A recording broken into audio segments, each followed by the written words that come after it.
Okay, so this is the final one for now. I'll be doing Skull Cabin and explaining roughly how this works, because after this it's more or less more of the same, so it doesn't really get any different. It depends on if you're doing Starfruit and stuff, and we will do a Starfruit one in the future. As of now, I just want to focus on Spring itself. After that, you can do whatever you want. This is just to get you going, essentially. That's what this entire setup is all about. So, before we go to the Skull Cabin, we need to prepare a few things.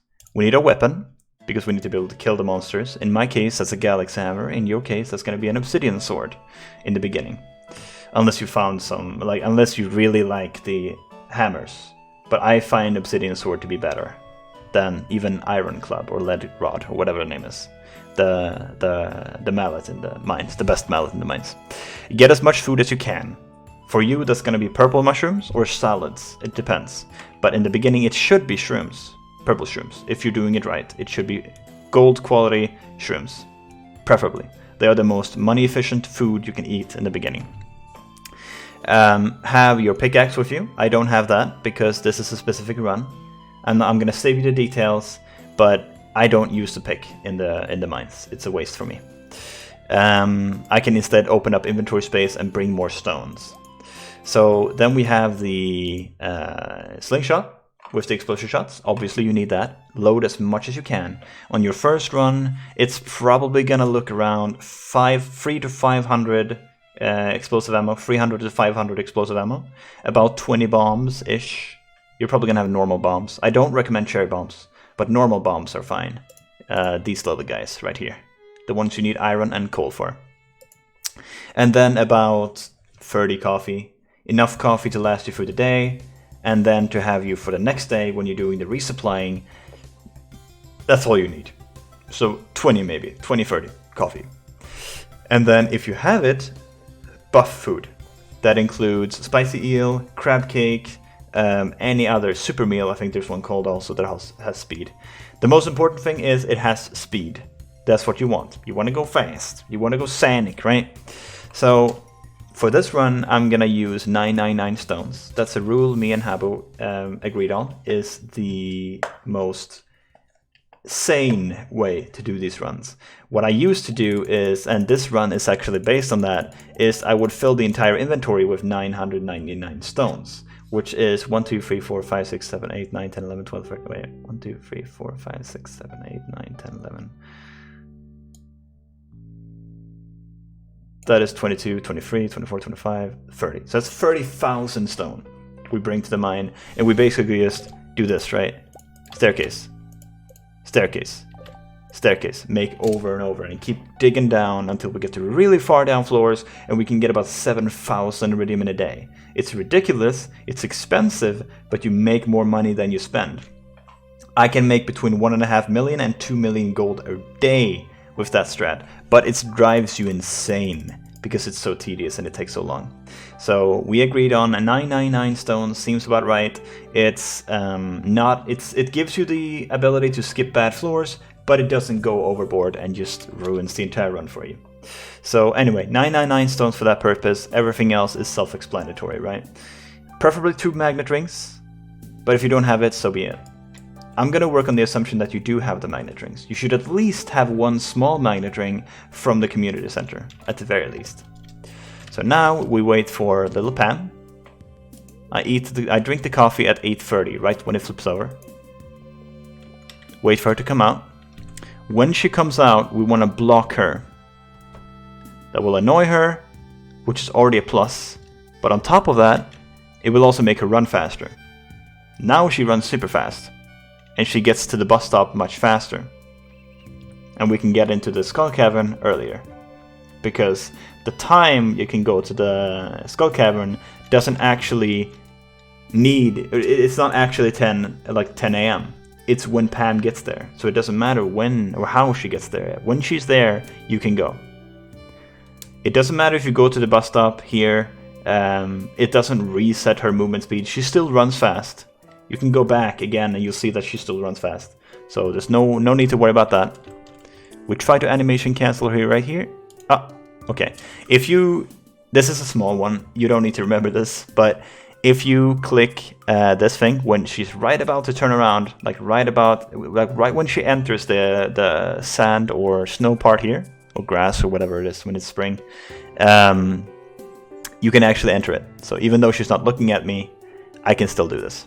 It's a small little tidbit, but it might be worth keeping in mind. You save a few frames. You get into the mines a little bit faster. No snow in the desert, of course. So now we move out. We want to eat the spicy eel here because every 10 minutes the floors reset, right? So it's about to flip over to 940. Boom. We get the benefits from the luck right away. We also get the movement speed. So now we're super fast. Assuming you have the skull key, assuming you have the food, everything is ready. This is your moment.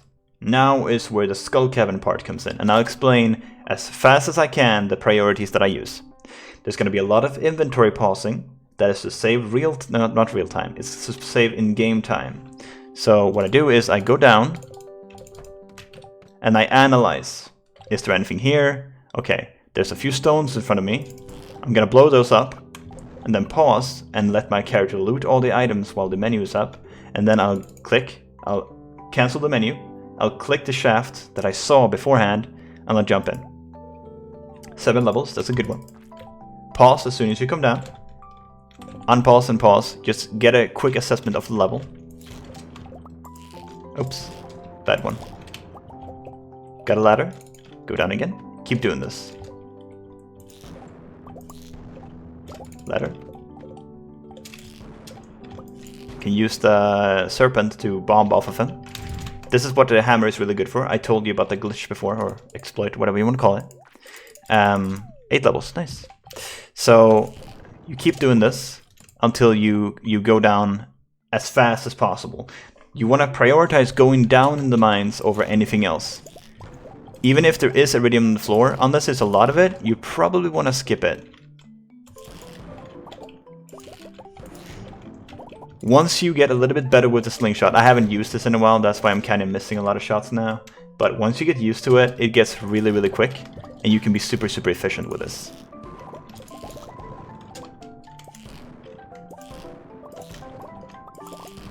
Make sure you don't die. I do that a lot. Don't laugh at me, but I do die a lot because I blow myself up. It's funny, I know, but it's not funny.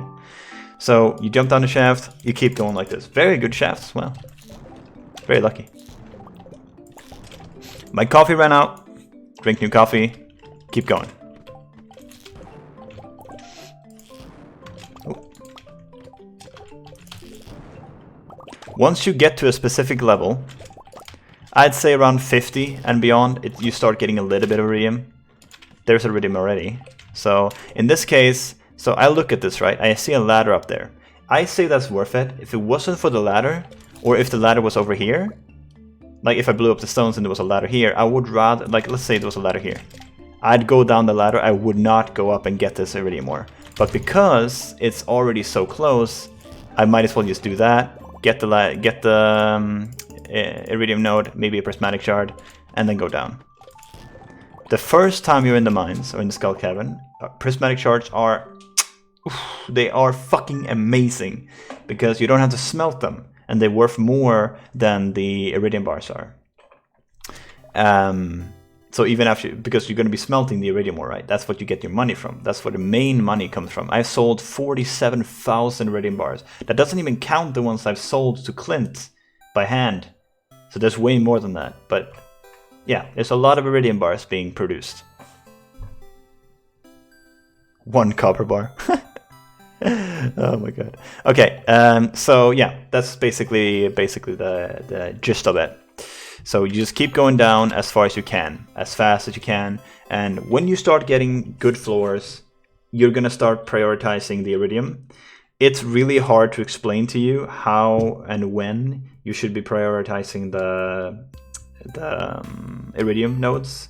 I can only recommend you swing by the stream and see me do it, and you can check my VODs on the Twitch. I'll have the Twitch linked in every single description, so you can easily see it. I'll have it linked at the end of the video, hopefully. Otherwise, I'll just have it in the description. But that will help you make the correct assessment on when you want to go for the iridium ore and when you want to continue going down, when it's not worth going for. It depends on the weapon you have, it depends on how much ammo you have, it depends on how many stones you have, it depends on a whole lot of stuff. If, however, you want to use the staircase strat, you're basically going to be doing this the entire time. This is basically all you do if you're doing staircases. It's a very fast way, efficient way of getting down. I'm not doing it properly, but it is whatever. But this is basically what you do with the staircase strat. And when you get to a good floor, you start farming it. But that's more or less how the Skull Cavern works. This is what you're going to be doing for the majority of the run. At least all the fillers. So if you're doing Starfruit, obviously it's going to be a little bit different. It's not going to be exactly the same way. And I'll explain in a future video on how to do the Starfruit part and how to prepare for it. The only thing I urge you to keep in mind with in terms of the Starfruit is day 18 is when the DSG, when you can buy DSG, Deluxe Speed Grow. You need that. So if you're planning on doing a run and then waiting for my future video, stop at 18. Save money for day 18, because you need about, if depending on how many starfruit you're gonna plant, if you're gonna plant 3,000 starfruit on the first harvest, then you'll need 3,000 deluxe speed grow, right? That is 240,000 gold. You can only buy it on Thursdays, and the next Thursday will be on the 25th, and Pam has her doctor's appointment then, so you can't go then. The 18th is the last day you can do it on. That's one thing I would recommend you keep in mind. But other than that, I'll explain to you in a future video exactly how to set up the starfruit, how to get 3,000 starfruit planted on day 1 and 2, to get 9,000 starfruit, that is free harvest of starfruit, and keg every single starfruit. But for now, that's how the Skull Cavern run works. When you're done with the Skull Cavern run, the processing day, for me it looks different because I have so much iridium, right? But once you're done with the run and it's time to process, I recommend you have the furnaces in the mines, because your farm is not going to be opened up yet. It's going to be covered with debris. Go to the mines, drop a lot of furnaces, start smelting, and farm mushrooms in between the smelting sessions. It takes 8 hours to smelt 1 bar. It smelts faster overnight, almost twice as fast. But 8 hours per smelting session. That means you can get 3 smeltings off in 1 day. 1 in the morning around 7 AM, 1 in the afternoon at 15 or 3 PM, and then 1 in the evening at 21. 21? Yes, 21. Or no, 23. So 11 PM.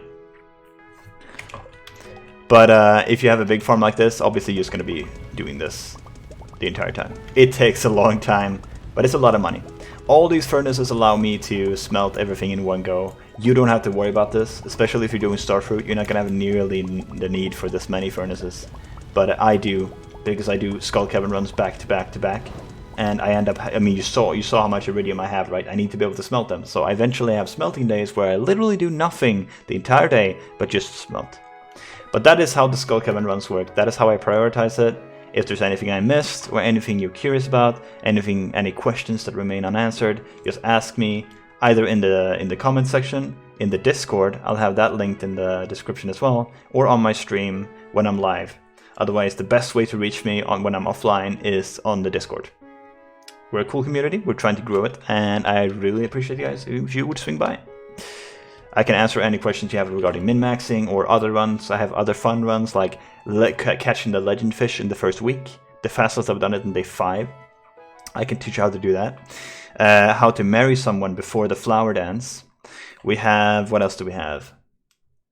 Foraging only run. There's many cool min-max runs that I've developed and I like playing. So if you want to know more about those, or if you want to just ask me general questions about Stardew Valley, hit me up in the Discord. I think that is it though. So with that, I'd like to just say adios. This production was not paid for.